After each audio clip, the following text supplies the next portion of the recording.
Olá, vamos para mais uma aula de história, terminando a apostila agora, tá? Então, assim, a gente estava falando sobre fontes históricas. Então, fonte histórica são objetos ou são conhecimentos que a gente necessita para saber como que as pessoas de antigamente viviam, certo? Então, por exemplo, se eu acho uma roupa lá de 1800, ele é uma fonte histórica, porque eu vou saber como que as pessoas da época se vestiam. Se eu acho uma receita de muitos anos atrás, escrita, então também vai ser uma fonte histórica. E aí nós temos a fonte histórica material e imaterial, certo? Material. Aí tem duas imagens na página 62. Uma de uma rua com umas casas antigas e a outra de pão de queijo. Qual que seria material e qual que seria imaterial?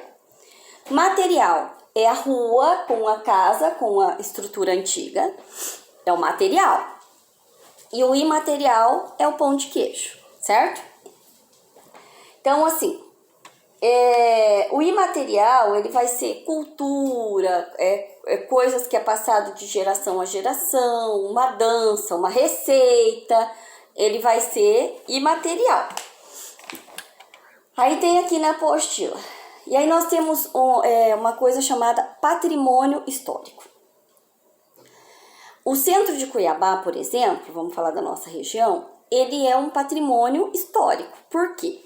Porque o Centro Velho de Cuiabá registra como que eram as casas, a estrutura das casas de antigamente, da época do Brasil colônia, tá? Então, ali não pode ser mexido mais.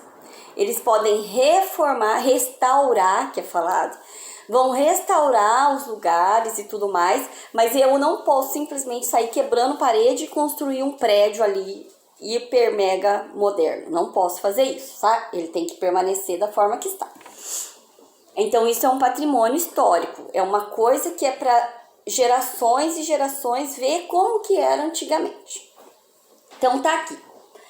Patrimônio material são aqueles que estão associados a elementos que podem ser observáveis e palpáveis, como a arquitetura de igrejas, vasos de cerâmica da antiguidade, entre outros.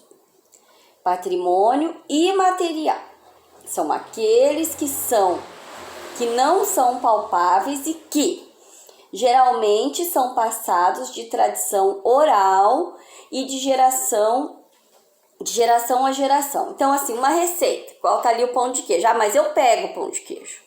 Mas para você fazer o pão de queijo, você precisou de uma receita. Se essa receita foi passada, a sua tataravó fazia, e ela passou a receita para sua avó, que a sua avó passou para sua mãe, e que você futuramente vai saber. Então, ela é um patrimônio imaterial, certo? Porque passou de geração a geração. O exemplo de imaterial receitas de comida, festas populares, carnaval. Então, tudo que é da nossa cultura. Aqui no Mato Grosso tem o siriri.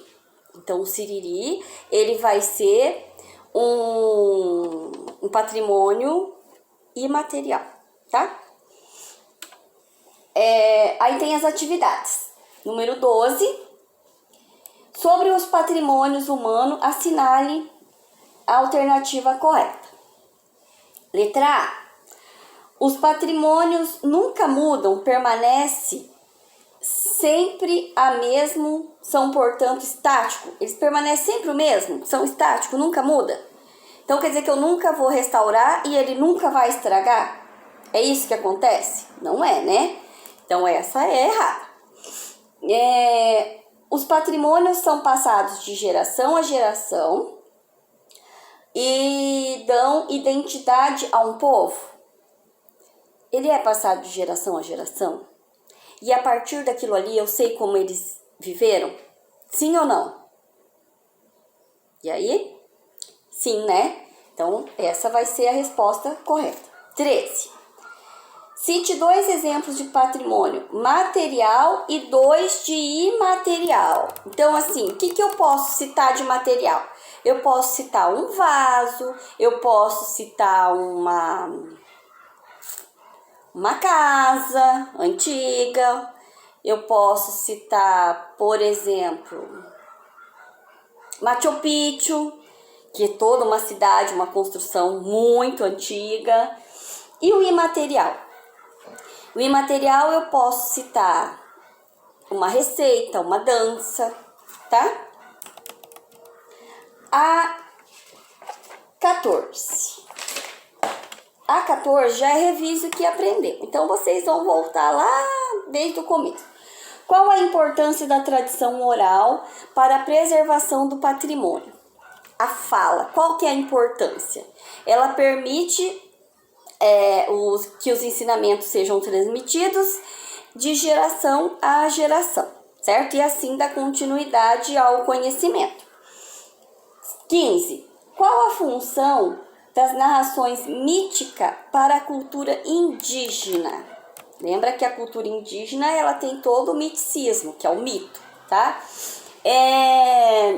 Ela tinha a função de explicar os elementos da natureza que eles observavam e que eles não sabiam como justificar. Então, eles justificavam através dos mitos. Por exemplo, a história da mandi, lá da mandioca. É um mito, tá?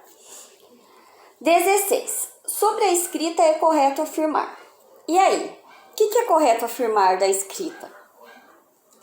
É correto afirmar que ela que ela surgiu na Mesopotâmia, quem criou a primeira escrita foi os sumérios, porque eles tinham necessidade de registrar a colheita, o rebanho, tá?